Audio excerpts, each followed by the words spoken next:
Jai Shri Ram, Bhagavad Gita 10th chapter 36th shloka.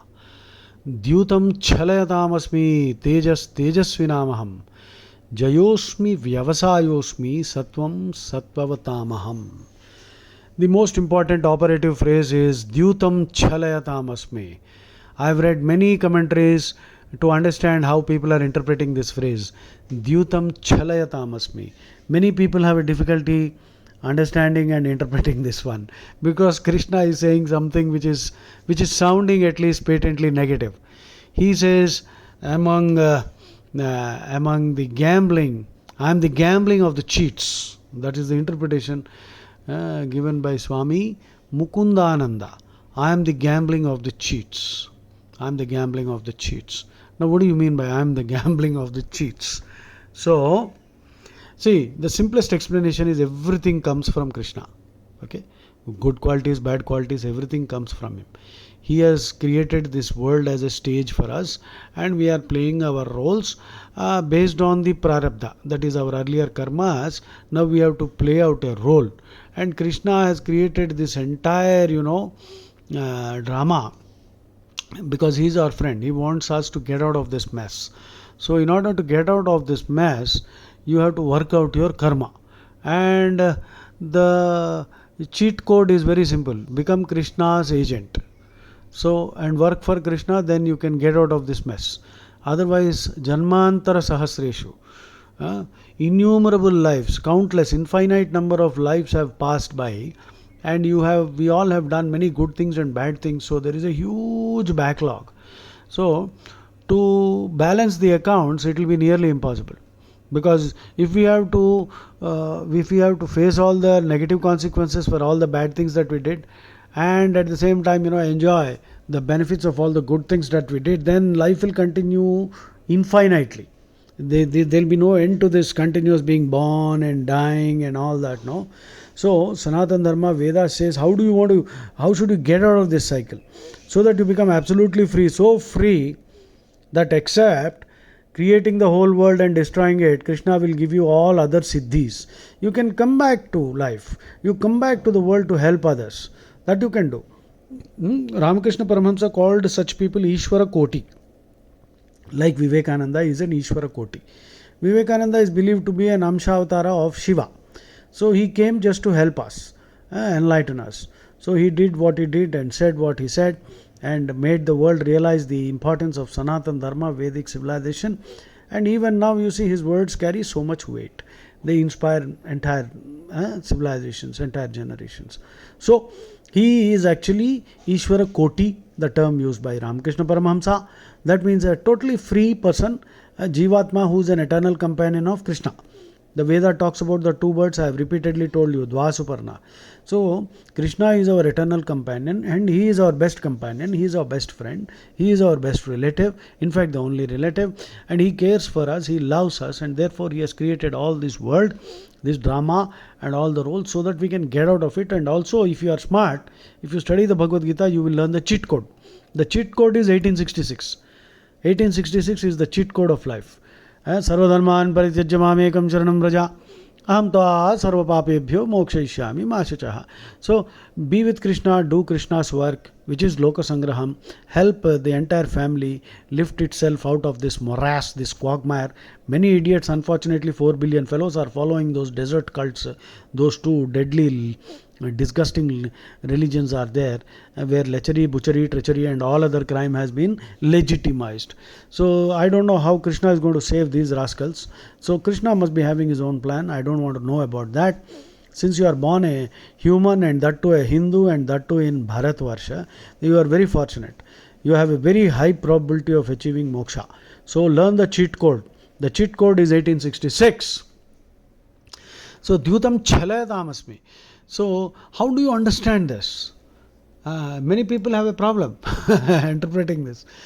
Krishna is saying, I am the gambling of the cheats. Oh, like you see, some people try to explain it like this. So electricity is there.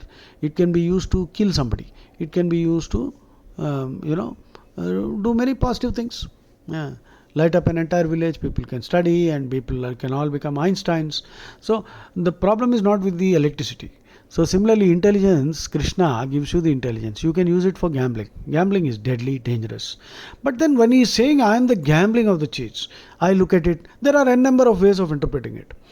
I also think, it might be Krishna is actually saying, if you think you are very cunning and you can beat me at this game of karma, and you can somehow get away, do all adharma, and then get away, then you will, even if you use all your intelligence, like Duryodhana did, he did everything and he also rationalized everything. See, I am not doing anything. They wanted to gamble, so I allowed it. I have not done. Duryodhana is very cunning, malicious obedience, it's called in law. Malicious obedience. That means he is following all the rules but then subverting everything. So, this maliciousness, malicious obedience, Krishna will then become more malicious than you to put you in your place. So, and no negotiation is final, remember. See, Krishna, they all agreed, okay, we will fight it out, we'll have a battle, dharmic battle. But then, when more information was received, the negotiation has to be reopened. So Krishna continuously changed, and there are some people who don't understand Krishna, therefore they criticize Krishna. These are foolish people, immature. Once you grow up, then you will realize that no negotiation is final. When we acquire new information, the negotiation has to be reopened, and if the other person does not understand that, he deserves a kick in the butt. So there is no other mind that. Dyutam chalayatam asme. And Mukundananda, Swami Mukundananda, see, how does he explain it? Sri Krishna mentions not only virtue but also vice as his opulence. Gambling is a dangerous vice that ruins families, businesses and lives. Yudhishthira had a weakness for gambling that led to the Mahabharata war. But if gambling is also God's glory, then there is no harm in it. And why is it forbidden? Okay.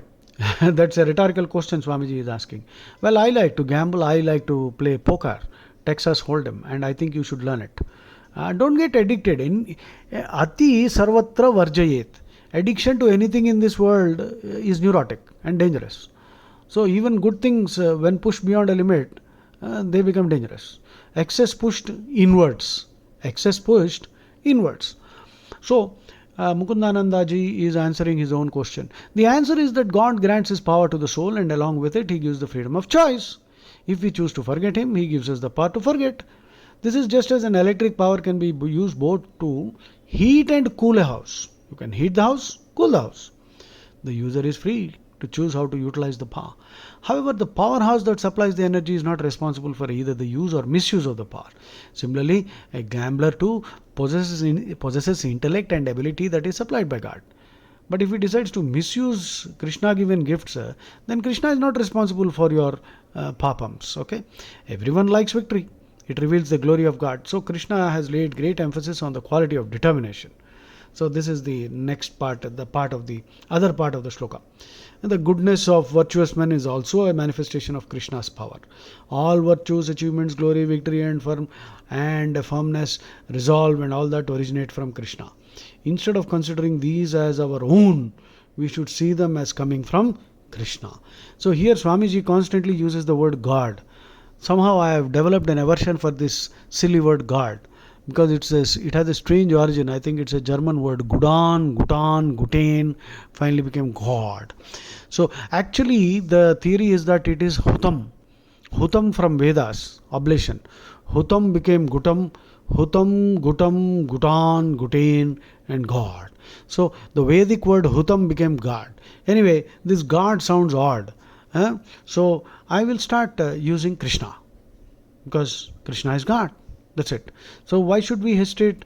Because the cultists, they have their own God's names, So they use that. Why cannot we, instead of using this dumb word God, say Krishna, Krishna, Krishna, Krishna, Krishna, Krishna, Krishna, isn't it? So Dhyutam Chalayatam Tejas Tejasvinamaham Jayosmi Vyavasayosmi Sattvam Sattvavatamaham Vyavasayosmi. Okay, Vyavasayam, firm resolve. Vyavasayam means working in the farm, but Vyavasayam in Sanskrit means firm resolve. Okay, so it is his virtue and opulence. Master it to excel in the Kali. Gamble we must. So because everyone is gambling, you are dealing with shakunis everywhere, and if you cannot outfox the fox, then you will lose, like Yudhishthira did and suffered 14 years, 13 years in the forest. So if you don't outfox the rascals, you will also suffer for 13 years or more sometimes. So we must learn to gamble. We must outfox the crooks, because all life itself is a gamble. And be smart and be moderate. Risk takings are inevitable. You have to outfox the crooks and strategize relentlessly. There's no pause anywhere, okay?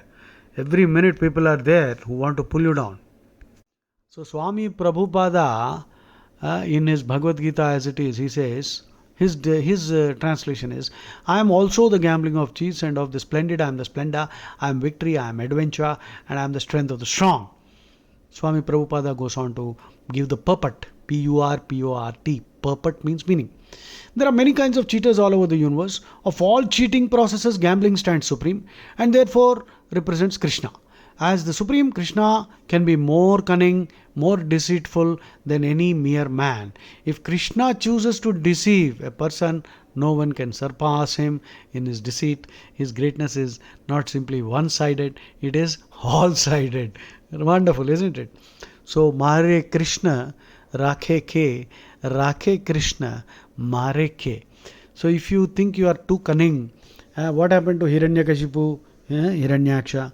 What happened to Ravana Kumbhakarnas? What happened to Shishupala Dantavakra? And what happened to all those criminals and terrorists and all those people who thought that they can cheat Krishna in this game? They were destroyed, isn't it? So Krishna, and Duryodhana, in fact, in the Mahabharata, you see, he complains when his thighs have been smashed by Bhima. Duryodhana is saying, this is unfair. Bhima tells him, Krishna also tells him, what's unfair? You have been bloody, your life is nothing but an epitome of unfairness. Now you are going to lecture us? So he says, no, this is unfair. So I am reminded of a nice story here. Okay, the Panchatantra story. There was a man who walked into a forest. He saw a tiger which was trapped in a cage. The cunning tiger praised the man that you are the pinnacle of creation, Krishna's creation. So please save me. So the tiger went on praising. After receiving so much praise, the man opened the cage. The tiger came out. The tiger was hungry and it said, now I am going to eat you. The man said, hey, come on, I just saved your life. You can't do that. The tiger said, listen, I'm a tiger. I don't believe in these dumb values. So the man started using his intelligence. He said, okay. I know you're a tiger, you're a great tiger. Tigers are the greatest, creation of God, Krishna. And he praised tiger. A lot of praise. I don't want to dilate on this now. So the tiger was puffed up with pride now. So the tiger said, okay, what do you want? The man said, I'm going to eat you anyway. The man said, we will have a democratic approach to this problem. We will ask 3 people and based on the opinion, majority opinion, we will see what can be done. Okay. So tiger said, okay, chalo. Then the next thing is, a buffalo happened to be passing through the forest. So the man approached the buffalo and told the buffalo the entire thing that happened, that how the tiger was rescued. Now the tiger wants to eat him. So the buffalo's opinion was, yes, the tiger should eat you because you are rascals, you humans are exploiting us. You are not letting my calf having sufficient milk, you are stealing all my milk and something like that. So the tiger said, okay, see, 1 vote for me already. So the man waited. They waited. Next person was a donkey. So same kind of conversation. The man told the donkey and the donkey said, yes, please eat these fellows because these fellows are creating so much pain. They are treating us like donkeys and all that. So the tiger said, I have already won. The man, hope is what remains when all hope is lost, they say. So the man said, let us complete the formality, wait for the third fellow. So the third fellow was a fox. Wily, cunning, full of wiles and guiles. W-I-L-E, wile means cunning. Wiles and guiles. The wily fox came onto the scene. So this time the tiger was very hungry. He said, you are telling the story very slowly. I will quickly tell this fellow. The tiger told the fox the whole story. But the fox pretended as if he could not understand anything, and he told the tiger, please explain it again, because your tiger bhasha I don't understand. So the tiger tried again, again, again. After half a dozen times, the tiger was bloody infuriated. He said, what the hell, man? I've told you what happened in 6 different languages, still you're. Then the fox said, you see, I don't know that, you are such a great polyglot. You can speak so many languages, but I am a simple, humble fox. So, only if you can give me a proper demonstration of what exactly happened, I will understand. So, the tiger, in his anger, rushed into the cage and pulled the door and locked himself in. And he said, okay, here, this is exactly what happened. I was there, and this man came. Now, the tiger was trying to explain further. The fox told him, now that is sufficient. I have fully understood the story. The tiger was very happy. But now the fox told the man, you idiot, go home. The man started walking. He started running home. He was saved now. The tiger is again trapped in the cage. So the tiger was screaming, hey, let me out. The fox said, serves you right. And the tiger was shouting, this is unfair, injustice, and all that. But the story ended there, so there's no need to further explain it. I think it's very clear. So remember, Dyutam Chalayatam Tejasvinamaham Jayosmi Vyavasayosmi Sattvam Sattvavachamaham Sattvatamaham. Jai Shri Ram.